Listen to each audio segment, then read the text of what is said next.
നമസ്കാരം, real news കേരളയിലേക്ക് സ്വാഗതം. ഇന്നത്തെ കോവിഡ് കണക്കുകളുടെ വിശദാംശങ്ങൾ പുറത്തു വന്നിട്ടുണ്ട്. നോക്കാം കോവിഡ് കണക്കുകൾ. സംസ്ഥാനത്ത് ഇന്ന് 19,688 പേർക്ക് കോവിഡ്-19 സ്ഥിരീകരിച്ചു. തൃശൂർ 3120, കോഴിക്കോട് 2205, എറണാകുളം 2029, മലപ്പുറം 1695, കൊല്ലം 1624, പാലക്കാട് 1569, തിരുവനന്തപുരം 1483, ആലപ്പുഴ 1444, കണ്ണൂർ 1262, കോട്ടയം 1020, വയനാട് 694, പത്തനംതിട്ട 670, ഇടുക്കി 506, കാസർഗോഡ് 367 എന്നിങ്ങനെയാണ് ജില്ലകളിൽ ഇന്ന് രോഗബാധ സ്ഥിരീകരിച്ചത്. കഴിഞ്ഞ 24 മണിക്കൂറിനിടെ 1,17,823 സാമ്പിളുകളാണ് പരിശോധിച്ചത്. ടെസ്റ്റ് പോസിറ്റിവിറ്റി നിരക്ക് 16.71 ആണ്. പ്രതിവാര ഇൻഫെക്ഷൻ പോപ്പുലേഷൻ റേഷ്യോ 7 മുകളിലുള്ള 296 തദ്ദേശ സ്വയംഭരണ പ്രദേശങ്ങളാണുള്ളത്. അതിൽ 81 എണ്ണം നഗരപ്രദേശങ്ങളിലും 215 എണ്ണം ഗ്രാമപ്രദേശങ്ങളുമാണുള്ളത്. കഴിഞ്ഞ ദിവസങ്ങളിലുണ്ടായ 135 മരണങ്ങളാണ് കോവിഡ്-19 മൂലമാണെന്ന് ഇന്ന് സ്ഥിരീകരിച്ചത്. ഇതോടെ ആകെ മരണം 21,631 ഇന്ന് രോഗം സ്ഥിരീകരിച്ചവരിൽ 111 പേർ സംസ്ഥാനത്തിന് പുറത്തുനിന്നും വന്നവരാണ്. 18,602 പേർക്ക് സമ്പർക്കത്തിലൂടെയാണ് രോഗം ബാധിച്ചത്. 894 പേരുടെ സമ്പർക്ക ഉറവിടം വ്യക്തമല്ല. 81 ആരോഗ്യ പ്രവർത്തകർക്കാണ് രോഗം ബാധിച്ചത്. വയനാട് 17, പാലക്കാട് 10, പത്തനംതിട്ട, കണ്ണൂർ 9 വീതം, തൃശൂർ 8, കാസർഗോഡ് 7, കൊല്ലം, കോട്ടയം, എറണാകുളം 5 വീതം, ആലപ്പുഴ 4, തിരുവനന്തപുരം 2 എന്നിങ്ങനെ ആരോഗ്യ പ്രവർത്തകർക്കാണ് രോഗം ബാധിച്ചത്. രോഗം സ്ഥിരീകരിച്ച് ചികിത്സയിലായിരുന്ന 28,561 പേർ രോഗമുക്തി നേടി. സംസ്ഥാനത്തെ വിവിധ ജില്ലകളിലായി 6,20,739 പേരാണ് ഇപ്പോൾ നിരീക്ഷണത്തിലുള്ളത്. ഇവരിൽ 5,87,582 പേർ വീടുകളിലും ഇൻസ്റ്റിറ്റ്യൂഷണൽ ക്വാറന്റൈനിലും 33,157 പേർ ആശുപത്രിയിലും നിരീക്ഷണത്തിലാണ്. 2,463 പേരെയാണ് പുതുതായി ആശുപത്രിയിൽ പ്രവേശിപ്പിച്ചത്. News desk, real news Kerala. Idukki Paniyankudi Sindhu കൊലക്കേസിലെ പ്രതി ബിനോയ് പിടിയിൽ. പെരിഞ്ചാംകുട്ടിയിൽ നിന്നാണ് പ്രതി പിടിയിലായത്. പെരിഞ്ചാംകുട്ടി തേക്കുമുള പ്ലാന്റേഷനിൽ ഇയാൾ ഒളിവിൽ കഴിയുകയായിരുന്നുവെന്നാണ് വിവരം. സിന്ധുവിനെ കൊലപ്പെടുത്തിയ ശേഷം ഒളിവിൽ പോയ പ്രതിക്കായി പോലീസ് വ്യാപക പരിശോധന നടത്തി വരികയായിരുന്നു. കഴിഞ്ഞ 20 ദിവസമായി ഇയാൾ ഒളിവിലായിരുന്നു. ഇടുക്കി ഡിവൈഎസ്പിയുടെ നേതൃത്വത്തിൽ 3 സ്ക്വാഡുകൾ രൂപീകരിച്ചാണ് അന്വേഷണം നടത്തിവന്നത്. കഴിഞ്ഞ മാസം 12 മുതലാണ് സിന്ധുവിനെ കാണാതായത്. 3 ദിവസത്തിനു ശേഷം ബിനോയിയെയും കാണാതായി. ഇതോടെയാണ് ഇയാൾക്കെതിരെ സംശയം ഉയർന്നത്. അമ്മയെ ബിനോയ് മർദ്ദിച്ചിരുന്നതായുള്ള മകന്റെ മൊഴിയുടെ അടിസ്ഥാനത്തിൽ ബന്ധുക്കൾ നടത്തിയ പരിശോധനയിൽ ബിനോയിയുടെ വീടിന്റെ അടുക്കളയിൽ നിന്ന് സിന്ധുവിന്റെ മൃതദേഹം കണ്ടെത്തിയിരുന്നു. തുടർന്ന് നടത്തിയ പോസ്റ്റ്മോർട്ടത്തിൽ ശ്വാസം മുട്ടിയാണ് സിന്ധു മരിച്ചതെന്ന് വ്യക്തമായി. വാരിയലുകൾ തകർന്നതായും പോസ്റ്റ്മോർട്ടത്തിൽ ഉണ്ടായിരുന്നു. News desk, real news Kerala. Viyyur അതിസുരക്ഷാ ജയിലിൽ തടവുകാരനെ ഉദ്യോഗസ്ഥൻ മർദ്ദിച്ചതായി ബന്ധുക്കളുടെ പരാതി. ലഹരിമരുന്നു കേസിൽ തടവിൽ കഴിയുന്ന 26-കാരനായ അർഷാദിനാണ് മർദ്ദനം ഏറ്റതായി ബന്ധുക്കൾ പറയുന്നത്. വീട്ടിലേക്ക് ഫോൺ വിളിക്കാൻ അനുവദിക്കാത്തത് സംബന്ധിച്ച തർക്കമാണ് മർദ്ദനത്തിൽ കലാശിച്ചതെന്ന് ജയിലിൽ കാണാനെത്തിയ ബന്ധുക്കളോട് അർഷാദ് പറഞ്ഞു. കോടതിയിൽ പരാതി നൽകുമെന്ന് ബന്ധുക്കൾ മാധ്യമങ്ങളോട് പറഞ്ഞു. അതിനിടെ വിയ്യൂർ ജില്ലാ ജയിൽ 30 തടവുകാർക്ക് കോവിഡ് സ്ഥിരീകരിച്ചു. രോഗം സ്ഥിരീകരിച്ച 29 പേരെ ജയിലിലെ CFLTCയിലേക്ക് മാറ്റി. ഒരാളെ തൃശൂർ മെഡിക്കൽ കോളേജ് ആശുപത്രിയിൽ പ്രവേശിപ്പിച്ചു. News desk, real news Kerala. നടി ലീന മരിയ പോൾ ഉൾപ്പെട്ട സാമ്പത്തിക തട്ടിപ്പു കേസിൽ 4 പേർ കൂടി അറസ്റ്റിലായി. ഡൽഹി പോലീസിന്റെ സാമ്പത്തിക കുറ്റകൃത്യ വിഭാഗമാണ് പ്രതികളെ അറസ്റ്റ് ചെയ്തത്. ഇന്നലെയാണ് ലീന മരിയ പോളിനെ ഡൽഹി പോലീസ് അറസ്റ്റ് ചെയ്തത്. വ്യവസായിയുടെ ഭാര്യയെ കബളിപ്പിച്ച് 200 കോടി രൂപ തട്ടിയെടുത്ത കേസിലാണ് അറസ്റ്റ്. ചെന്നൈ സ്വദേശി സുകേഷ് ചന്ദ്രശേഖർ ഉൾപ്പെട്ടതാണ് കേസ്. നിലവിൽ പോലീസ് കസ്റ്റഡിയിലുള്ള സുകേഷ് ഉപയോഗിച്ച ഫോൺ വിദഗ്ധ പരിശോധനയ്ക്കായി ഗുജറാത്തിലെ ലബോറട്ടറിയിലേക്ക് അയച്ചിരിക്കുകയാണ്. ഫോൾട്ടേസ് ഹെൽത്ത് കെയറിന്റെ മുൻ പ്രൊമോട്ടർ ശിവേന്ദർ സിംഗിന്റെ ഭാര്യയിൽ നിന്നാണ് സുകേഷും സംഘവും 200 കോടി വാങ്ങി തട്ടിപ്പ് നടത്താൻ പദ്ധതിയിട്ടത്. വായ്പാ തട്ടിപ്പ്, കള്ളപ്പണം വെളുപ്പിക്കൽ തുടങ്ങിയ കുറ്റങ്ങൾക്ക് ജയിലിൽ കഴിയുന്ന ശിവേന്ദർ സിംഗിനെയും സഹോദരൻ മൽവീന്ദർ മോഹൻ സിംഗിനെയും പുറത്തിറക്കാൻ 200 കോടി രൂപ ആവശ്യപ്പെടുകയായിരുന്നു. കേസുമായി ബന്ധപ്പെട്ട് എൻഫോഴ്സ്മെന്റ് ഡയറക്ടറേറ്റ് ലീന മരിയ പോളിനെ ചോദ്യം ചെയ്തിരുന്നു. സുകേഷ് ചന്ദ്രശേഖറുടെ പങ്കാളിയായിരുന്നു ലീന മരിയ പോൾ. കാനറ ബാങ്കിന്റെ അമ്പത്തൂർ ശാഖയിൽ നിന്നും 19 കോടിയും വസ്ത്രവ്യാപാരിയെ കബളിപ്പിച്ച് 62 ലക്ഷവും തട്ടിയെടുത്ത കേസിൽ ഇരുവരും അറസ്റ്റിലായിരുന്നു. News desk, real news Kerala. ദേശീയ പ്രവേശന പരീക്ഷയായ national eligibility cum entrance test പരീക്ഷ മാറ്റിവെക്കണമെന്ന ആവശ്യം തള്ളി സുപ്രീം കോടതി. പരീക്ഷ മാറ്റിവെക്കണമെന്നാവശ്യപ്പെട്ട് CBSE വിദ്യാർത്ഥികൾ സമർപ്പിച്ച ഹർജികളാണ് സുപ്രീം കോടതി തള്ളിയത്. ഈ മാസം 12-നാണ് പരീക്ഷ നടക്കാനിരിക്കുന്നത്. CBSE ഇംപ്രൂവ്മെന്റ് പരീക്ഷകൾ നടക്കുന്നതിനാൽ നീറ്റ് UGC പരീക്ഷ ഇപ്പോൾ നടത്തരുതെന്നാണ് വിദ്യാർത്ഥികളുടെ ആവശ്യം. ഹർജി തള്ളിയ സുപ്രീംകോടതി വിദ്യാർത്ഥികൾക്ക് നാഷണൽ ടെസ്റ്റിംഗ് ഏജൻസിയെ സമീപിക്കാമെന്ന് അറിയിച്ചു. ജസ്റ്റിസ് AM ഖാൽവിൽക്കർ അധ്യക്ഷനായ ബെഞ്ചിന്റേതാണ് നടപടി. പരീക്ഷ നടത്തിപ്പ് സംഘടനയായ നാഷണൽ ടെസ്റ്റിംഗ് ഏജൻസി ഈ വർഷം 13 ഭാഷകളിൽ പരീക്ഷ നടത്തുന്നതുൾപ്പെടെ പരീക്ഷാ രീതികളിൽ മാറ്റം കൊണ്ടുവന്നിട്ടുണ്ട്. നീറ്റ് പരീക്ഷാ തീയതി മറ്റ് പരീക്ഷകൾക്കൊപ്പമാണെന്നതാണ് വിദ്യാർത്ഥികളുടെ ആശങ്ക. ഇംപ്രൂവ്മെന്റ് ICR ഉൾപ്പെടെ മറ്റ് സംസ്ഥാന ദേശീയതല UG പ്രവേശന പരീക്ഷകളും നീറ്റ് UG പരീക്ഷകൾക്കിടയിലാണ് തീയതി പ്രഖ്യാപിച്ചിട്ടുള്ളത്. News desk real news Kerala. Kozhikode medical കോളേജിലെ മൈക്രോബയോളജി ഡിപ്പാർട്ട്മെന്റിന് കീഴിൽ നിപ പരിശോധനയ്ക്കായി പ്രത്യേക വിഭാഗം ഇന്ന് പ്രവർത്തനം തുടങ്ങും. പൂനെ വൈറോളജി ഇൻസ്റ്റിറ്റ്യൂട്ടിൽ നിന്നുള്ള വിദഗ്ധരെത്തിയാണ് ലാബിൽ സംവിധാനം ഒരുക്കുക. പൂനെ വൈറോളജി ഇൻസ്റ്റിറ്റ്യൂട്ടിൽ നിന്നുള്ള വിദഗ്ധരെത്തിയാണ് ലാബിൽ സംവിധാനം ഒരുക്കുക. രോഗലക്ഷണങ്ങൾ ഇല്ലാത്തവരുടെ സാമ്പിൾ മാത്രമാകും പരിശോധിക്കുക. മാരകമായ നിപ വൈറസിന്റെ സാമ്പിൾ ശേഖരിക്കാനും പരിശോധന നടത്തുന്നതിനും പ്രത്യേക സുരക്ഷയുള്ള ബയോസേഫ്റ്റി ലെവൽ 3 ലാബ് വേണം. ഇതിന് സമാനമായ സംവിധാനമാണ് മെഡിക്കൽ കോളേജിലെ മൈക്രോബയോളജി വിഭാഗത്തിൽ ഒരുങ്ങുന്നത്. ഇവിടെ ട്രൂനാറ്റ് പരിശോധന നടത്തും. പരിശോധനാ സംവിധാനം ഒരുക്കാൻ പൂനെയിൽ നിന്നുള്ള 7 അംഗ വിദഗ്ധർ ഉണ്ടാകും. ഇവർ മൈക്രോബയോളജി വിഭാഗത്തിലുള്ളവർക്ക് സ്രവശേഖരണം, പരിശോധന തുടങ്ങിയവയിൽ പരിശീലനവും നൽകും. മൈക്രോബയോളജി വിഭാഗത്തിന് മുകളിലെ നിലയിലാണ് പ്രത്യേക ലാബ് ഒരുക്കുന്നത്. കോഴിക്കോട് മെഡിക്കൽ കോളേജിലെ മൈക്രോബയോളജി ഡിപ്പാർട്ട്മെന്റിന് കീഴിൽ വൈറോളജി ലാബുണ്ട്. കോവിഡ് ഉൾപ്പെടെയുള്ള വൈറസ് രോഗങ്ങൾ പരിശോധിക്കാൻ സൌകര്യമുണ്ടെങ്കിലും നിപ പരിശോധന നിലവിൽ ഇവിടെയില്ല. 2018 നിപ റിപ്പോർട്ട് ചെയ്ത ഘട്ടം മുതൽ ഇതിനുള്ള നടപടി തുടങ്ങിയെങ്കിലും അതെങ്ങും എത്തിയിട്ടില്ല. നിപ രോഗലക്ഷണങ്ങൾ ഉള്ളവരുടെ സാമ്പിളുകൾക്ക് പൂനെയിലേക്ക് പരിശോധനയ്ക്ക് അയക്കും. പൂനെയിലെ ലാബിൽ നിന്നാണ് അന്തിമ സ്ഥിരീകരണം. News desk real news Kerala. Kozhikode Nipah ബാധിച്ചു മരിച്ച കുട്ടിയുമായി സമ്പർക്കം പുലർത്തിയവരുടെ എണ്ണം വർദ്ധിച്ചേക്കാമെന്ന് സ്ഥലം MLA PTA റഹീം. കുട്ടിയെ പ്രവേശിപ്പിച്ച ആശുപത്രികളിൽ നിന്നാണ് കൂടുതൽ സമ്പർക്കം ഉണ്ടായിരിക്കുന്നത്. പാഴൂർ മേഖലയിൽ സമ്പർക്ക പട്ടികയിലുള്ളത് 18 പേർ മാത്രമാണെന്നും MLA പറഞ്ഞു. നിലവിൽ 251 പേരാണ് സമ്പർക്ക പട്ടികയിലുള്ളത്. നേരത്തെ ഇത് 188 ആയിരുന്നു. 251 പേരിൽ 32 പേർ ഹൈറിസ്ക് കാറ്റഗറിയിൽപ്പെട്ടവരാണ്. 8 പേർക്ക് രോഗലക്ഷണങ്ങളുണ്ട്. സമ്പർക്ക പട്ടികയിലുള്ളവരുടെ സ്രവ സാമ്പിളുകൾ പരിശോധിച്ച് ഫലം വരുന്നതിനെ അടിസ്ഥാനമാക്കിയാകും തുടർ നടപടികൾ. രോഗ ഉറവിടം കണ്ടെത്തുന്നതിന്റെ ഭാഗമായി ഇന്നലെ ഒരു വവ്വാലിന്റെ സാമ്പിൾ മൃഗസംരക്ഷണ വകുപ്പ് ശേഖരിച്ചിരുന്നു. ശേഖരിക്കുന്ന സാമ്പിളുകൾ തിരുവനന്തപുരത്തെയും ഭോപ്പാലിലെയും ലാബുകളിലേക്ക് പരിശോധനയ്ക്കായി അയക്കും. ഈ ഫലം അടിസ്ഥാനമാക്കിയാണ് തുടർ നടപടികൾ സ്വീകരിക്കുക. പ്രദേശത്തെ വവ്വാലിന്റെ സാമ്പിളുകൾ പരിശോധനയ്ക്ക് വിധേയമാക്കിയിട്ടുണ്ട്. കേരളത്തിൽ നിപ കണ്ടെത്തിയ സാഹചര്യത്തിൽ 6 അതിർത്തി ജില്ലകൾക്ക് തമിഴ്നാട് അതീവ ജാഗ്രതാ നിർദ്ദേശം നൽകി. കേരളവുമായി അതിർത്തി പങ്കിടുന്ന നീലഗിരി, കോയമ്പത്തൂർ, തിരുപ്പൂർ, തേനി, തെങ്കാശി, കന്യാകുമാരി ജില്ലകൾക്ക് ആരോഗ്യവകുപ്പ് നിർദ്ദേശം നൽകിയിട്ടുണ്ട്. പരിശോധന ശക്തമാക്കാൻ പ്രത്യേക സംഘങ്ങളെ നിയോഗിക്കും. അതിർത്തി ജില്ലകളെ സമ്പൂർണ്ണ കോവിഡ് വാക്സിനേഷൻ നടപ്പാക്കാൻ 10-ാം തീയതി മുതൽ മെഗാ ക്യാമ്പ് ആരംഭിക്കുമെന്ന് ആരോഗ്യമന്ത്രി M. സുബ്രഹ്മണ്യൻ നിയമസഭയിൽ അറിയിച്ചു. News desk real news Kerala. Kasaragod ഉളിയത്തടുക്കലിൽ 14-കാരിയെ പീഡിപ്പിച്ച കേസിൽ പെൺകുട്ടിയുടെ പിതാവിനെതിരെ പീഡനക്കുറ്റം ചുമത്തി. നേരത്തെ തന്നെ പീഡനത്തിന് ഒത്താശ ചെയ്തതിന് പെൺകുട്ടിയുടെ മാതാവും പിതാവും അറസ്റ്റിലായിരുന്നു. പെൺകുട്ടിയുടെ മൊഴിയുടെ അടിസ്ഥാനത്തിലാണ് പിതാവിനെതിരെ പീഡനക്കുറ്റം ചുമത്തിയത്. കേസിൽ മാതാപിതാക്കളടക്കം 12 പേരാണ് ഇതുവരെ അറസ്റ്റിലായിട്ടുള്ളത്. പീഡന വിവരം മറച്ചു, പീഡനത്തിന് കൂട്ടുനിന്നു എന്നീ കുറ്റങ്ങളാണ് പിതാവിനെതിരെ നേരത്തെ ചുമത്തിയിരുന്നത്. കാസർഗോഡ് വനിതാ സ്റ്റേഷൻ കേന്ദ്രീകരിച്ച് 10 കേസുകൾ രജിസ്റ്റർ ചെയ്താണ് അന്വേഷണം പുരോഗമിക്കുന്നത്. കഴിഞ്ഞ ജൂണിലായിരുന്നു സംഭവം നടന്നത്. ഉളിയത്തടുക്ക അഹമ്മദ് നഗറിലെ ആളൊഴിഞ്ഞ വീട്ടിൽ പെൺകുട്ടിയെ എത്തിച്ച് ലൈംഗികമായി പീഡിപ്പിക്കുന്നതിനിടെ നാട്ടുകാർ പിടികൂടിയതോടെയാണ് സംഭവം പുറത്തറിയുന്നത്. 1 വർഷത്തോളം കുട്ടിയെ പീഡിപ്പിച്ചെന്നാണ് അന്വേഷണത്തിൽ കണ്ടെത്തിയത്. News desk real news Kerala. രാജ്യത്തെ വിവിധ ട്രൈബ്യൂണലുകളിലെ ഒഴിവുകൾ നികത്താത്തതിൽ കേന്ദ്ര സർക്കാരിനെതിരെ രൂക്ഷ വിമർശനം ഉന്നയിച്ച് സുപ്രീംകോടതി.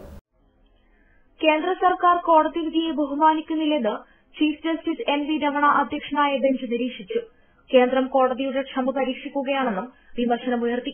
അടുത്ത തിങ്കളാഴ്ചക്കകം ഒഴിവുകൾ നികത്താൻ കേന്ദ്രത്തിന് ഒരു അവസരം കൂടി നൽകി. രാജ്യത്തെ വിവിധ ട്രൈബ്യൂണലുകളിലെ ഒഴിവുകൾ നികത്താത്തതിലും കോടതി വിധി മറികടക്കാൻ പുതിയ ട്രൈബ്യൂണൽ റീഫോംസ് നിയമം കൊണ്ടുവന്നതിലും കടുത്ത അതൃപ്തിയും വിമർശനവുമാണ് ചീഫ് ജസ്റ്റിസ് NV രമണ അധ്യക്ഷനായ ബെഞ്ചിന്റെ ഭാഗത്തുനിന്നുണ്ടായത്. ട്രൈബ്യൂണലുകളിലെ ഒഴിവുകൾ നികത്താതെ കേന്ദ്ര സർക്കാർ ട്രൈബ്യൂണലുകളുടെ വരിയുടയ്ക്കുകയാണ്. പല ട്രൈബ്യൂണലുകളും അടച്ചുപൂട്ടലിന്റെ വക്കിലാണ്. 3 പോംവഴികളാണ് കോടതിക്ക് മുന്നിലുള്ളത്. ചീഫ് ജസ്റ്റിസ് NV രമണ പറഞ്ഞു. കേന്ദ്ര സർക്കാർ കൊണ്ടുവന്ന പുതിയ നിയമം സ്റ്റേ ചെയ്യുക, ട്രൈബ്യൂണലുകൾ അടച്ചുപൂട്ടി അതിന്റെ അധികാരം ഹൈക്കോടതിയെ ഏൽപ്പിക്കുക, മൂന്നാമതായി സുപ്രീംകോടതി നേരിട്ട് നിയമനങ്ങൾ നടത്തുക. ഇതോടെ സോളിസിറ്റർ ജനറൽ കൂടുതൽ സമയം ആവശ്യപ്പെട്ടു. 2 ആഴ്ചക്കകം ഒഴിവുകൾ നികത്തണമെന്നാണ് ധനമന്ത്രാലയം അറിയിച്ചിട്ടുള്ളതെന്ന് സോളിസിറ്റർ ജനറൽ തുഷാർ മേത്ത പറഞ്ഞു. തുടർന്ന് കേസ് പരിഗണിക്കുന്നത് തിങ്കളാഴ്ചത്തേക്ക് മാറ്റി. ആ സമയത്തിനുള്ളിൽ കേന്ദ്ര സർക്കാർ നിയമനങ്ങൾ നടത്തുമെന്നാണ് പ്രതീക്ഷിക്കുന്നതെന്ന് സുപ്രീംകോടതി വ്യക്തമാക്കി. News desk, real news Kerala. Kothamangalam Veeppanad വീട്ടുവളപ്പിൽ കാട്ടാനയുടെ പരാക്രമം. വീടിന്റെ കാർ പോർച്ചിൽ കിടന്ന കാർ കാട്ടാന കുത്തിമറിച്ചു. കോട്ടപ്പാറ വനത്തിൽ നിന്നെത്തിയ കൊമ്പനാന വടക്കുംഭാഗം സ്വദേശി വർഗീസിന്റെ വീട്ടുവളപ്പിൽ കയറിയാണ് നാശനഷ്ടങ്ങൾ വരുത്തിയത്. പുലർച്ചെ 4:30യോടെയാണ് കാട്ടുകൊമ്പൻ വീട്ടുപരിസരത്തെത്തി ആക്രമണം നടത്തിയത്. വന്നയുടൻ പോർച്ചിൽ കിടന്ന കാർ കൊമ്പുകൊണ്ട് കുത്തി നീക്കുകയും മറിച്ചിടാൻ ശ്രമിക്കുകയും ചെയ്തു. ഇടിയുടെ ആഘാതത്തിൽ കാറിന് കേടുപാടുകൾ സംഭവിച്ചു. ശബ്ദം കേട്ട് വീട്ടിലുള്ളവർ ഉണർന്നപ്പോൾ ആന മുറ്റത്ത് നിൽക്കുന്നതാണ് കണ്ടത്. വീട്ടുകാർ ശബ്ദമുണ്ടാക്കിയതോടെ ആന പിൻവാങ്ങി. എന്നാൽ വീട്ടുപരിസരത്തെ വാഴ, കപ്പ തുടങ്ങിയ കൃഷികൾ നശിപ്പിച്ചു. മേഖലയിൽ ഏറെക്കാലമായി കാട്ടാനയുടെ ഭീഷണി നിലനിൽക്കുന്നുണ്ട്. നിരവധി തവണ കാട്ടാനയുടെ ആക്രമണം ഉണ്ടാവുകയും നാട്ടുകാർ പരാതി നൽകുകയും ചെയ്തിരുന്നു. വിഷയത്തിൽ വനം വകുപ്പ് ആവശ്യമായ നടപടികൾ സ്വീകരിക്കണമെന്നാണ് നാട്ടുകാർ ആവശ്യപ്പെടുന്നത്. News desk, real news Kerala. കുവൈത്തിൽ കൊറോണ വൈറസിന്റെ ഡെൽറ്റ വകഭേദം കണ്ടെത്തി. തുർക്കിയിൽ നിന്നെത്തിയ കുവൈറ്റ് പൗരനിലാണ് വൈറസ് ബാധ സ്ഥിരീകരിച്ചത്. ആളുകൾ ജാഗ്രത പാലിക്കണമെന്ന് ആരോഗ്യ മന്ത്രാലയം നിർദ്ദേശിച്ചു. കുവൈറ്റിലെത്തിയ ഉടനെ നടത്തിയ PCR പരിശോധനയിലാണ് കോവിഡിന്റെ ഡെൽറ്റ വകഭേദം കണ്ടെത്തിയത്. വിദേശ രാജ്യത്തു നിന്ന് കുവൈറ്റിലെത്തിയ യാത്രക്കാരന് ഡെൽറ്റ വകഭേദം കണ്ടെത്തിയെന്നും ആളുകൾ ജാഗ്രത പാലിക്കണമെന്നും കോവിഡ് എമർജൻസി കമ്മിറ്റി അധ്യക്ഷൻ ഡോക്ടർ ഖാലിദ് അൽ ജാലറ ട്വീറ്റ് ചെയ്തിരുന്നു. യാത്രക്കാരൻ ഏത് രാജ്യക്കാരനാണെന്നോ ഏത് രാജ്യത്തു നിന്നോ വ്യക്തമാക്കാതെയുള്ള ട്വീറ്റ് ഏറെ ആശങ്കകൾക്ക് ഇടയാക്കിയിരുന്നു.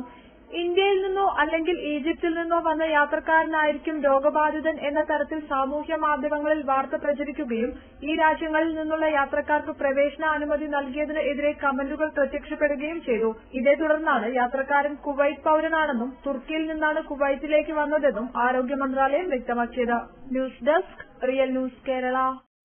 കുവൈത്തിൽ പ്രധാന ഹൈവേകളിൽ ഫുഡ് ഡെലിവറി ബൈക്കുകൾക്ക് വിലക്ക് ഏർപ്പെടുത്തി. ബൈക്ക് അപകടങ്ങൾ വർദ്ധിച്ച പശ്ചാത്തലത്തിലാണ് നടപടി. വിലക്ക് ഒക്ടോബർ 3 മുതൽ നിലവിൽ വരും.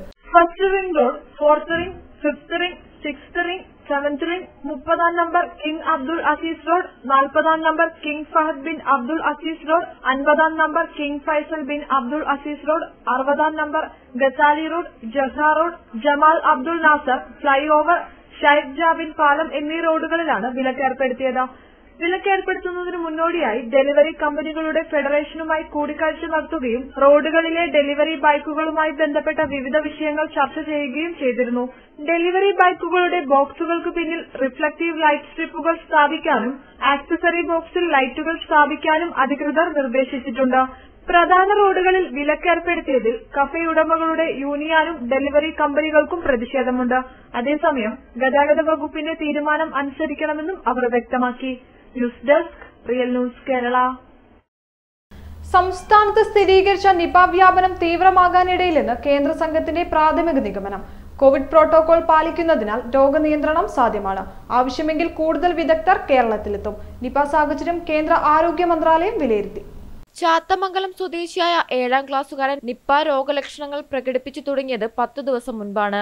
രോഗം ഔദ്യോഗികമായി സ്ഥിരീകരിച്ച കഴിഞ്ഞ ദിവസം നില ഗുരുതരമായി മണിക്കൂറുകൾക്കകം മരണത്തിനു കീഴടങ്ങി. 12കാരന് രോഗം ബാധിച്ചത് ജന്തുക്കളിൽ നിന്നാണോ അതോ ആരിൽ നിന്നെങ്കിലും പകർന്നതാണോ എന്ന് ഇപ്പോഴും ഉറപ്പിച്ചു പറയാൻ അധികൃതർക്കായിട്ടില്ല. ഇതിൽ വ്യക്തത വരേണ്ടത് പ്രതിരോധ പ്രവർത്തനങ്ങളിൽ നിർണായകമാണ്. പഴൂരിൽ മൃഗസംരക്ഷണ വകുപ്പ് അധികൃതർ ഇന്ന് പരിശോധന നടത്തും. മരിച്ച കുട്ടിയുടെ വീട്ടിലെത്തി നേരത്തെ അസുഖം ബാധിച്ച ആടിനെ പരിശോധിക്കുകയും സാമ്പിൾ ശേഖരിക്കുകയും ചെയ്തു. പ്രദേശത്ത് വവ്വാലുകളുടെ സാന്നിധ്യമുണ്ടോ എന്ന കാര്യവും പരിശോധിക്കും. സാന്നിധ്യം കണ്ടെത്തിയാൽ അവ ഏത് വിഭാഗത്തിൽ പെടുന്നു എന്നതടക്കം കണ്ടെത്തേണ്ടതുണ്ട്. വവ്വാലിന്റെ സ്രവ സാമ്പിൾ പരിശോധിക്കേണ്ടതുണ്ടോ എന്നത് പിന്നീട് തീരുമാനിക്കും. നിരീക്ഷണത്തിലുള്ളവർക്കായി ഇന്ന് മെഡിക്കൽ കോളേജിൽ നിപ്പ ട്രൂനാറ്റ് പരിശോധന നടത്തും. പൂനെ വൈറോളജി ഇൻസ്റ്റിറ്റ്യൂട്ടിൽ നിന്നെത്തുന്ന സംഘം ഇതിനായി പ്രത്യേക ലാബ് സജ്ജീകരിക്കും. പരിശോധനയിൽ പോസിറ്റീവ് ആണെന്ന് കണ്ടെത്തിയാൽ പൂനെ വൈറോളജി ഇൻസ്റ്റിറ്റ്യൂട്ടിൽ കൺഫർമേറ്റീവ് പരിശോധന നടത്തി 12 മണിക്കൂറിനുള്ളിൽ ഫലം ലഭ്യമാക്കാൻ കഴിയും. അടിയന്തര സാഹചര്യം ഏകോപിപ്പിക്കുന്നതിനായി വിവിധ കമ്മിറ്റികൾ രൂപീകരിച്ചിട്ടുണ്ട്. പരിചയസമ്പന്നരായ ആരോഗ്യ പ്രവർത്തകരെ വരും ദിവസങ്ങളിൽ ഈ കമ്മിറ്റിയിൽ ഉൾപ്പെടുത്തും. News desk, real news Kerala. Kozhikode Nipah ബാധിച്ച് 12 വയസ്സുകാരൻ മരണപ്പെട്ട സംഭവത്തിൽ കൂടുതൽ നടപടികളുമായി ആരോഗ്യവകുപ്പ്. സമ്പർക്ക പട്ടിക കൂടാൻ സാധ്യതയുണ്ടെന്നും രോഗ ഉറവിടം കണ്ടെത്താൻ എല്ലാ തരത്തിലും ശ്രമിക്കുമെന്നും ആരോഗ്യമന്ത്രി വീണ ജോർജ് പറഞ്ഞു. കഴിഞ്ഞ ദിവസമാണ് കോഴിക്കോട് ചാത്തമംഗലം സ്വദേശിയായ 12 വയസ്സുകാരൻ നിപ ബാധിച്ച് മരിച്ചത്. ഇന്നലെ 188 കോണ്ടാക്ടുകൾ കണ്ടെത്തി. 20 പേർ ഹൈറിസ്ക് വിഭാഗത്തിലാണ്. കൂടുതൽ കോണ്ടാക്ടുകൾ ഉണ്ടാകും. സോഴ്സ് കണ്ടെത്തലും പ്രധാനമാണ്. ഇവ രണ്ടിനും പ്രാധാന്യം നൽകി മുന്നോട്ടു പോകുമെന്ന് തീരുമാനിച്ചു. ചോദ്യാവലിയുമായി ഭവന സന്ദർശനം നടത്താനും തീരുമാനിച്ചു. കുട്ടിക്ക് രോഗം ബാധിച്ചത് എവിടെ നിന്നെന്ന് കണ്ടെത്താനുള്ള എല്ലാ ശ്രമങ്ങളും നടത്തുമെന്നും ആരോഗ്യമന്ത്രി വ്യക്തമാക്കി. നിലവിൽ കുട്ടിയുടെ അമ്മയ്ക്ക് പനിയുണ്ട്.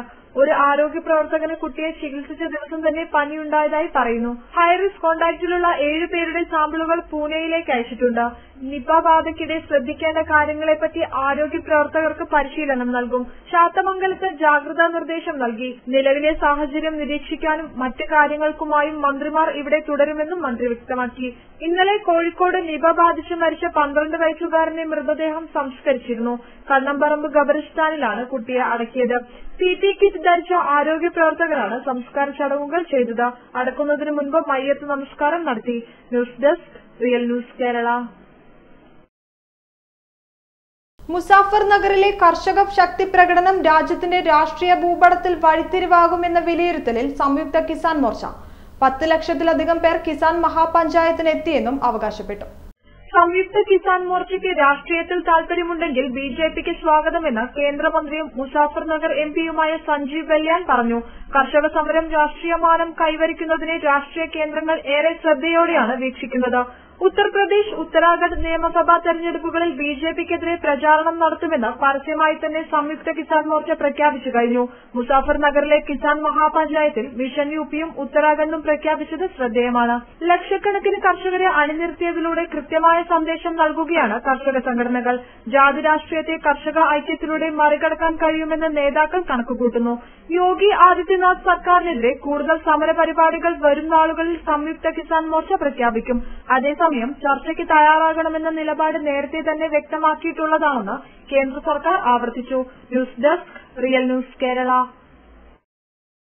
മഹാരാഷ്ട്ര മുൻ ആഭ്യന്തരമന്ത്രി അനിൽ ദേശ്മുഖിനെതിരെ ലുക്കൌട്ട് നോട്ടീസ് ഇറക്കി എൻഫോഴ്സ്മെന്റ് ഡയറക്ടറേറ്റ്. കള്ളപ്പണം വെളുപ്പിക്കൽ കേസിൽ 5 തവണ സമൻസ് അയച്ചിട്ടും അനിൽ ദേശ്മുഖ് ചോദ്യം ചെയ്യലിന് ഹാജരാകാത്തതിനെ തുടർന്നാണ് EDയുടെ പുതിയ നീക്കം.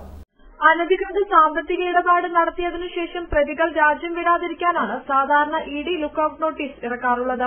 ആഭ്യന്തരമന്ത്രിയായിരിക്കെ അനിൽ ദേശ്മുഖ് 4.7 കോടി കള്ളപ്പണം വെളുപ്പിക്കൽ നടത്തിയെന്നാണ് കേസ്. മാത്രമല്ല, പോലീസ് സേനയെ ഉപയോഗിച്ച് ഡാൻസ് ബാറുകളിൽ നിന്ന് 100 കോടി പിരിച്ചുവെന്നും ആരോപണമുണ്ട്. മുംബൈ പോലീസ് മുൻ കമ്മീഷണർ പരബീർ സിംഗ് ഉന്നയിച്ച അഴിമതി ആരോപണത്തിൽ ബോംബെ ഹൈക്കോടതി നിർദ്ദേശമനുസരിച്ചാണ് കേസിൽ CBI അന്വേഷണം ആരംഭിച്ചത്. കള്ളപ്പണ ഇടപാടുകൾ കണ്ടെത്തിയതോടെ ED കേസെടുക്കുകയായിരുന്നു. കേസിൽ ദേശ്മുഖിന്റെ 2 പ്രൈവറ്റ് സെക്രട്ടറിമാരെ ED അറസ്റ്റ് ചെയ്തിരുന്നു. 4.25 കോടി രൂപയുടെ സ്വത്തുവകകളും ED കണ്ടുകെട്ടിയിട്ടുണ്ട്. News desk, real news Kerala. പയ്യന്നൂരിലെ സുനീഷയുടെ ആത്മഹത്യയിൽ ഭർത്താവിന്റെ മാതാപിതാക്കളെ കൂടി പ്രതി ചേർത്തു.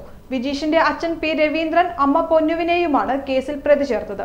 ഇവർക്കെതിരെ ഗാർഹിക പീഡനം, ആത്മഹത്യാ പ്രേരണ എന്നീ കുറ്റങ്ങൾ ചുമത്തി. കേസിൽ വിജീഷിനെ നേരത്തെ അറസ്റ്റ് ചെയ്തിരുന്നു. മർദ്ദനം വ്യക്തമാകുന്ന ശബ്ദ സന്ദേശം പുറത്തു വന്നതോടെയാണ് പോലീസ് നടപടി. 1.5 വർഷം മുൻപാണ് പയ്യന്നൂർ കോറോം സ്വദേശി സുനീഷയും വിജീഷും തമ്മിൽ വിവാഹിതരാകുന്നത്. പ്രണയവിവാഹമായതുകൊണ്ട് ഇരു വീട്ടുകാരും തമ്മിൽ ഏറെക്കാലം അകൽച്ചയിലായിരുന്നു. ഭർത്താവിന്റെ വീട്ടിൽ താമസം തുടങ്ങിയ സുനീഷയെ വിജീഷിന്റെ അച്ഛനും അമ്മയും നിരന്തരം ശാരീരികമായി ഉപദ്രവിക്കുകയും മാനസികമായി പീഡിപ്പിക്കുകയും ചെയ്തിരുന്നു. ഇതിൽ മനംനൊന്താണ് കഴിഞ്ഞ ദിവസം ഭർത്തൃവീട്ടിലെ ശുചിമുറിയിൽ സുനീഷ തൂങ്ങി മരിച്ചത്. തന്നെ കൂട്ടിക്കൊണ്ടുപോയില്ലെങ്കിൽ ജീവനോടെയുണ്ടാകില്ലെന്ന് യുവതി സഹോദരനോട് കരഞ്ഞു പറയുന്ന ശബ്ദരേഖയും ഭർത്തൃവീട്ടുകാരുടെ മർദ്ദന വിവരത്തെക്കുറിച്ച് പറയുന്ന ശബ്ദരേഖയും പുറത്തുവന്നിരുന്നു. News desk, real news Kerala. Aluva Prasannapuram പള്ളിയിൽ ഇടയലേഖനം വലിച്ചുകീറിയ സംഭവത്തിൽ പോലീസ് കേസെടുത്തു. വിശ്വാസികളായ 10 പേർക്കെതിരെയാണ് നെടുമ്പാശ്ശേരി പോലീസ് കേസെടുത്തത്. ഇടവക വികാരി ഫാദർ സെലസ്റ്റിൻ നൽകിയ പരാതിയുടെ അടിസ്ഥാനത്തിലാണ് കേസ്. പള്ളികളിൽ അതിക്രമിച്ചു കടന്നതിനും അന്യായമായി കൂട്ടം കൂടിയതിനുമാണ് കേസെടുത്തത്. ആരാധനക്രമം ഏകീകരണം സംബന്ധിച്ച ഇടയലേഖനത്തിനെതിരെ പള്ളികളിൽ പ്രതിഷേധം ശക്തമാകുന്നതിനിടെയാണ് ഇന്നലെ ആലുവ പ്രസന്നപുരം പള്ളിയിൽ വൈദികൻ ഇടയലേഖനം വായിക്കുന്നത് ഒരു സംഘം വിശ്വാസികൾ തടഞ്ഞത്. പള്ളിയിൽ സിറോ മലബാർ സഭയിൽ കുർബാന ഏകീകരണം സംബന്ധിച്ച സിനഡ് വായിക്കുമെന്നായിരുന്നു നേരത്തെ അറിയിച്ചിരുന്നത്. എന്നാൽ വൈദികൻ സിനഡ് വായന തുടങ്ങിയപ്പോൾ ഒരു വിഭാഗം ആളുകൾ പ്രതിഷേധവുമായി രംഗത്തെത്തുകയായിരുന്നു. പ്രതിഷേധങ്ങൾക്കിടെയാണ് വിശ്വാസികൾ ഇടയലേഖനം കത്തിച്ചത്. ആരാധനക്രമത്തിലെ മാറ്റത്തിൽ അന്തിമ തീരുമാനം മാർപ്പാപ്പയാണ് എടുക്കേണ്ടതെന്ന് ഇടയലേഖനം പറയുന്നു. ഇതിൽ മാറ്റം വരുത്താൻ സിനഡിന് അധികാരമില്ല. വിയോജന സ്വരങ്ങൾ വരാതെ വൈദികർ ശ്രദ്ധിക്കണമെന്നും ഇടയലേഖനം പറയുന്നു. News desk real news Kerala. രാഷ്ട്രീയ അനിശ്ചിതാവസ്ഥ കാരണം ജനജീവിതം ദുസ്സഹമായ അഫ്ഗാനിസ്ഥാനിലേക്ക് ഖത്തർ ഭക്ഷണവസ്തുക്കൾ കയറ്റി അയച്ചു. ഭക്ഷ്യവസ്തുക്കളും മരുന്നുകളും ഉൾപ്പെടെ 10,000 പേർക്കുള്ള സഹായമാണ് കാബൂളിൽ എത്തിച്ചത്. ഖത്തർ അയച്ച സാങ്കേതിക വിദഗ്ധരുടെ നേതൃത്വത്തിൽ വിമാനത്താവള പ്രവർത്തനം പുനരാരംഭിച്ചതിന് പിന്നാലെയാണ് സഹായ വസ്തുക്കളുമായി ഖത്തർ എയർവേസ് വിമാനം കാബൂളിലെത്തിയത്. അവശ്യ ഭക്ഷ്യവസ്തുക്കളും മരുന്നുകളും ഉൾപ്പെടെ 17 ടൺ സഹായ വസ്തുക്കളാണ് വിമാനത്താവളത്തിലെത്തിയത്. അരി, പഞ്ചസാര, ധാന്യപ്പൊടികൾ, ഉപ്പ്, കുഞ്ഞുങ്ങൾക്കുള്ള ആഹാര വസ്തുക്കൾ തുടങ്ങിയവയാണ് കാബൂളിലെത്തിച്ചത്. ഖത്തർ വികസന ഫണ്ട്, ഖത്തർ ചാരിറ്റി എന്നിവയുടെ ധനസഹായത്തോടെയാണ് സഹായ വസ്തുക്കൾ കയറ്റി അയച്ചത്. അഫ്ഗാനിസ്ഥാനിലെ Qatar ambassador Eid bin Mubarak Al Ghayarin വിമാനത്തെ സ്വീകരിച്ചു. അഫ്ഗാനിസ്ഥാനിലെ ദുരിതബാധിതരായ 10,000 പേർക്ക് സഹായമെത്തിക്കാൻ ഇതുവഴി സാധിക്കുമെന്നാണ് അറിയിപ്പ്. സഹായ വസ്തുക്കളുമായി ദിനേന അഫ്ഗാനിസ്ഥാനിലേക്ക് വിമാന സർവീസ് നടത്താൻ ആലോചിക്കുന്നതായും ഖത്തർ അധികൃതർ അറിയിച്ചു. കാബൂളിന് പുറമെ രാജ്യത്തെ മറ്റ് വിമാനത്താവളങ്ങളിലേക്കുള്ള ആഭ്യന്തര വിമാന സർവീസുകളും ഇതിനകം പുനരാരംഭിച്ചിട്ടുണ്ട്. News desk real news Kerala. ഒമാനിൽ താമസിക്കുന്ന വിദേശികൾ തങ്ങളുടെ റെസിഡന്റ് കാർഡുകൾ ഇനി കാലാവധി കഴിയുന്നതിന് 15 ദിവസം മുൻപ് പുതുക്കണം. പുതുക്കിയ റെസിഡന്റ് നിയമത്തിലാണ് ഈ നിർദ്ദേശം. ഒമാൻ സുൽത്താൻ ഹൈതം ബിൻ താരിഖ് രാജകീയ ഉത്തരവിലൂടെയാണ് റെസിഡൻസ് നിയമം ഭേദഗതി ചെയ്തത്. ഇതനുസരിച്ച് ഒമാനിൽ താമസിക്കുന്ന വിദേശികൾ കാലാവധി തീരുന്നതിന് 15 ദിവസം മുൻപ് റെസിഡൻസി കാർഡ് പുതുക്കണം. നേരത്തെ കാലാവധി കഴിഞ്ഞ് 30 ദിവസത്തിനുള്ളിൽ റെസിഡൻസി കാർഡ് പുതുക്കിയാൽ മതിയായിരുന്നു. കാരണമൊന്നും പറയാതെ പുതിയ കാർഡ് അനുവദിക്കാതിരിക്കാനും പുതുക്കി നൽകാതിരിക്കാനും അനുവദിക്കരുതെന്നും പരിഷ്കരിച്ച നിയമത്തിൽ പറയുന്നു. സിവിൽ സ്റ്റാൻഡ് നിയമത്തിലും മാറ്റം വരുത്തിയിട്ടുണ്ട്. ഇതുപ്രകാരം 10 വയസ്സിന് മുകളിലുള്ള എല്ലാ സ്വദേശികൾക്കും തിരിച്ചറിയൽ കാർഡ് നിർബന്ധമാണ്. News desk real news Kerala. സൗദിയിലെ എണ്ണോൽപാദന കേന്ദ്രങ്ങളെ ലക്ഷ്യം വെച്ച് ഹൂതികളുടെ തുടർച്ചയായ ആക്രമണത്തിൽ 2 കുട്ടികൾക്ക് പരിക്കേറ്റു. 14 വീടുകൾ ഭാഗികമായി തകർന്നു. സൗദിയിലെ കിഴക്കൻ പ്രവിശ്യയിലെ ദമാം നഗരത്തിലേക്കാണ് മിസൈലും ഡ്രോണുകളും എത്തിയത്. നഗരത്തിനു മുകളിൽ വെച്ച് ഇവ സഖ്യസേന തകർത്തു. ഇവയുടെ അവശിഷ്ടം താഴെ പതിച്ചതോടെയാണ് 2 കുട്ടികൾക്ക് പരിക്കേറ്റത്. 14 വീടുകളിൽ നാശനഷ്ടമുണ്ടായി. ശനിയാഴ്ച രാത്രി 9:15 ശേഷം ജിസാറിലേക്കും നജ്റാനിലേക്കും ഡ്രോണുകളെത്തി. സ്ഫോടക വസ്തുക്കൾ നിറച്ച ഈ ഡ്രോണുകൾ സൈന്യം തകർത്തു. പകൽ സമയത്തെത്തിയ 3 ഡ്രോണുകളും സഖ്യസേന തകർത്തിരുന്നു. കഴിഞ്ഞയാഴ്ച അബ്ഹ വിമാനത്താവളത്തിലുണ്ടായ ഹൂതി വിമതരുടെ ഡ്രോൺ ആക്രമണത്തിൽ 8 പേർക്ക് പരിക്കേറ്റിരുന്നു. ഹൂതി ഭീകരർക്കെതിരെ തിരിച്ചടി ശക്തമാക്കുമെന്ന് സഖ്യസേന അന്ന് പറഞ്ഞിരുന്നു. News desk real news Kerala.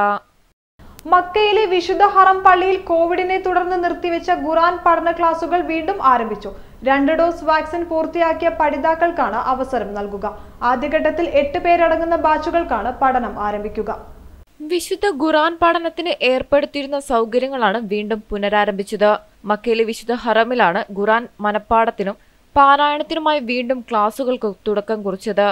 കോവിഡിനെ തുടർന്ന് നിർത്തിവച്ചിരുന്ന പഠനമാണ് 2 വർഷത്തിനു ശേഷം വീണ്ടും പുനരാരംഭിച്ചത്.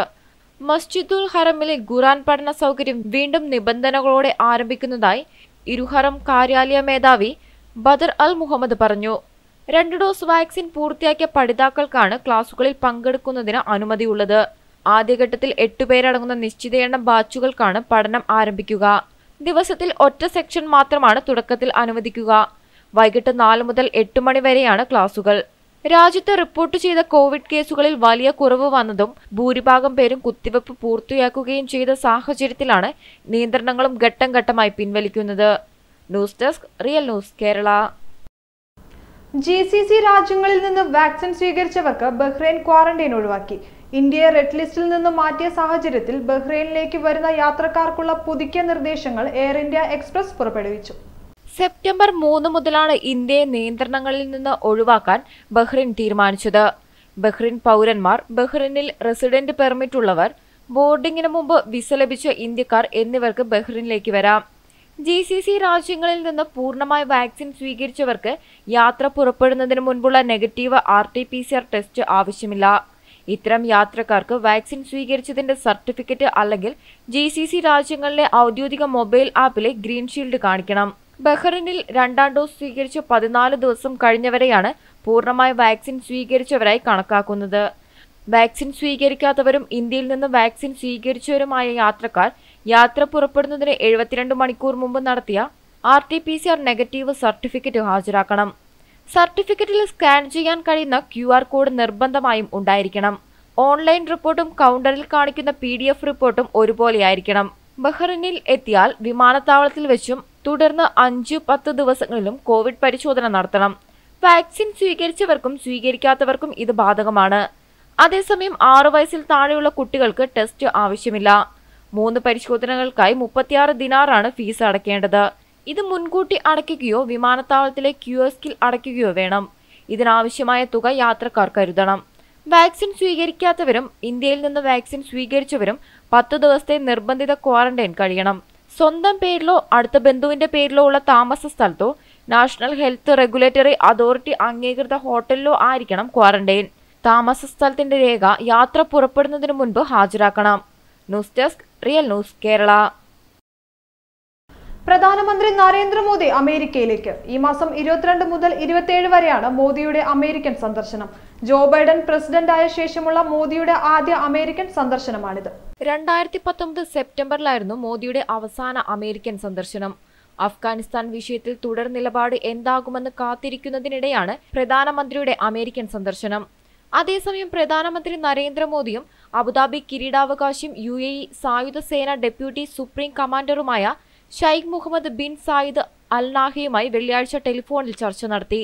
ഇന്ത്യയും UAEയും തമ്മിലുള്ള തന്ത്രപ്രധാനമായ ബന്ധത്തെക്കുറിച്ച് സംസാരിച്ച നേതാക്കൾ ബന്ധം ശക്തിപ്പെടുത്തുന്നതിനുള്ള വഴികളും ചർച്ച ചെയ്തു. സാമ്പത്തിക വാണിജ്യ രംഗത്തിലെ ബന്ധവും നിക്ഷേപ രംഗത്തെ പരസ്പര സഹകരണവും കൂടുതൽ വികസിപ്പിക്കുന്നതിനുള്ള മാർഗങ്ങളും ചർച്ചാ വിഷയമായി. അഫ്ഗാനിസ്ഥാനിലെ നിലവിലെ സാഹചര്യവും ഇരുവരും ചർച്ച ചെയ്തു. News desk real news Kerala. വാർത്തകൾ അവസാനിക്കുന്നില്ല. കൂടുതൽ വാർത്തകൾക്കും വിശേഷങ്ങൾക്കുമായി ഞങ്ങളുടെ വെബ്സൈറ്റായ www.realnewskerala.com സന്ദർശിക്കുക. നന്ദി.